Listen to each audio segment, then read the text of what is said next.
नमस्कार दोस्तों, 30 दिन के योगा चैलेंज के आज 9वें दिन में आप सभी का स्वागत है। दोस्तों, आज हम जिन दो योगासनों को करेंगे वह है आपका पवन मुक्तासन और मंडूकासन। दोनों ही आसन आपके पेट के लिए काफी अधिक फायदेमंद है। जब हम इन दोनों आसनों को करते हैं तो यह हमारे पेट की चर्बी को बहुत ही फास्ट तरीके से कम करने में सहायता करता है। साथ में हमें जो पेट संबंधी किसी भी प्रकार की कोई भी परेशानियां होती हैं तो उन परेशानियों को भी दूर करने में यह दोनों काफी अधिक फायदेमंद होते हैं। तो आइए हम लोग पवन मुक्तासन से शुरू करेंगे।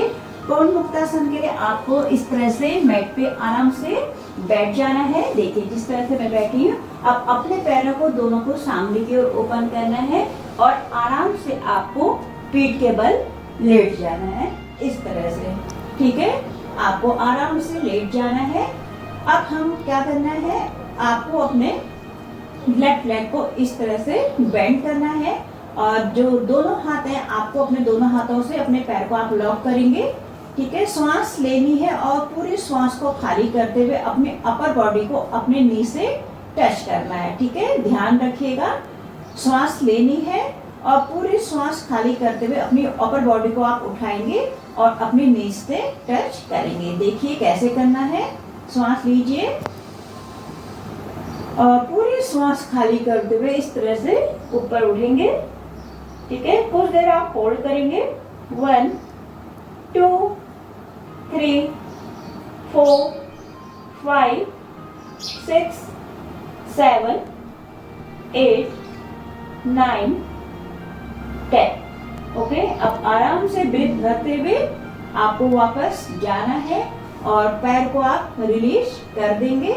आपको एक सेट में अपने दोनों पैरों से 3-3 बार करना है।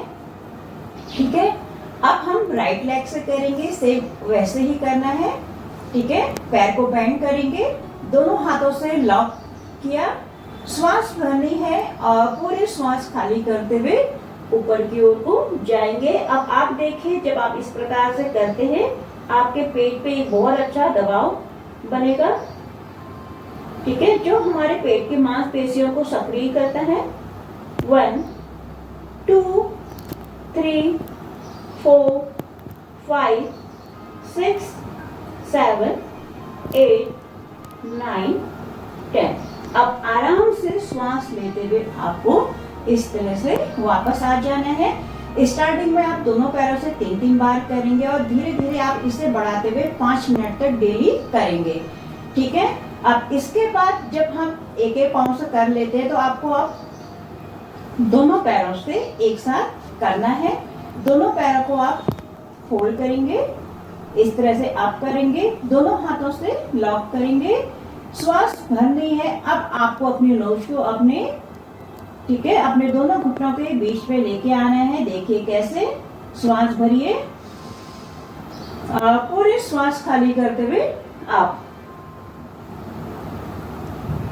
देखिए एक बहुत ही जबरदस्त दबाव आपके पेट पे आप खुद महसूस कर रहे होंगे, आपके नेक पे, पेट पे, थाइस पे। अब आराम से श्वास भरते हुए वापस आ जाएंगे और दोनों पैरों को रिलीज करेंगे। ओके, एक बार फिर करते हैं। दोनों पैरों को फोल्ड करिए, दोनों हाथों से लॉक करना है, श्वास भरनी है और श्वास छोड़ते हुए अब 1 2 3 4 5 6 7 8 9 10 और आराम से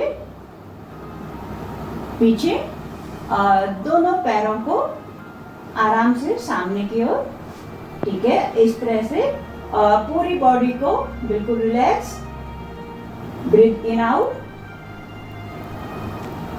आपको सेम इसी रिदम में करना है। जब आप शुरुआत में इसे करते हैं तो आपको इसको 10 सेकंड के साथ होल्ड करते हुए करना है और फिर धीरे धीरे आप इसे 10 सेकंड से 1 मिनट तक लेके जाएंगे। ठीक है, अब आराम से आप अपनी जगह पे करवट लेते हुए आपको उठ के बैठना है। ठीक है, इस तरह से हम बैठ जाएंगे। अब हम जो दूसरा अभ्यास करेंगे वह हमारा है मंडूकासन। मंडूकासन के लिए हमें वज्रासन पे बैठना होता है। ठीक है, तो आइए वज्रासन की पोजीशन ले लेते हैं। वज्रासन के लिए आपको अपने दोनों पैरों को फोल्ड करना है। ठीक है, इस तरह से देखिए, आपको इस तरह से फोल्ड करना है। अब आपको करना क्या है, जो ये आपके दोनों हाथ हैं, आपको इस तरह से इसकी मुट्ठियां बनानी है और जो हमारी मुट्ठी का ये वाला पार्ट है, ठीक है, ध्यान से देखिएगा, दोनों हाथ में जो आपका ये वाला पार्ट है, आपको दोनों हाथों की मुट्ठियों को अपनी नाभि के, ठीक है, अगल बगल पे रखना है। ठीक है, नाभि को दबाना नहीं है, नाभि के अगल बगल पे आपको अपने हाथ का ये वाला हिस्सा, ठीक है, ध्यान दीजिएगा, ये वाला हिस्सा आपको अपने दोनों मुट्ठियों का नाभि के अगल बगल पे रखना है। देखिए इस तरह से। अब श्वास लेनी है और पूरी श्वास खाली करते हुए आपको आगे की ओर को झुकना है। ये देखिए, आराम से झुकिए। Good, very good. ओके, इस तरह से होल्ड करेंगे। चाहे तो आप अपनी ब्रीथ को यहाँ पे रोक भी सकते हैं और नॉर्मल ब्रीथ भी आप कर सकते हैं, वो आपकी सांस लेने की क्षमता पे डिपेंड करता है। आप आराम से सांस भरते हुए वापस अपनी जगह पे आ जाएंगे। चलिए एक बार फिर करते हैं। ब्रीथ इन और पूरी ब्रीथ को खाली करते हुए हम आगे की ओर को जाएंगे। होल्ड करेंगे। 1 2 3 4 5 6 7 8 9 10 और आराम से श्वास भरते हुए वापस आ जाएंगे। ओके, एक चीज जरूर ध्यान रखिएगा, जिन लोगों के भी हाल ही फिलहाल की पेट संबंधी कोई सर्जरी हुई हो या पेट में कुछ आपको गंभीर बीमारी हो, तो वह इन दोनों आसनों को करने से बचेंगे। ठीक है, इस चीज का ध्यान रखिएगा। तो ये थे हमारे आज के दोनों योगासन। स्टार्टिंग में आपको जैसे मैंने बताया है कि आपको 10-10 सेकेंड करके इसके 3 सेट करने हैं। धीरे धीरे बढ़ाते हुए आप 1 मिनट लेके जाएंगे और बाद में जब हम अभ्यासों को बहुत अच्छे से कर लेते हैं तो कम से कम 5 मिनट तक दोनों आसनों को करने का आप प्रयास करेंगे। जितने अच्छे से आप इन अभ्यासों को करेंगे उतना अच्छा इफेक्ट आपके पेट पे, आपके शरीर पे इसका आपको मिलेगा। इसी के साथ मैं अपने शब्दों को समाप्त करती हूँ। मिलते हैं कल कुछ नए योगासनों के साथ। तब तक के लिए स्वस्थ रहिए, खुश रहिए। नमस्कार।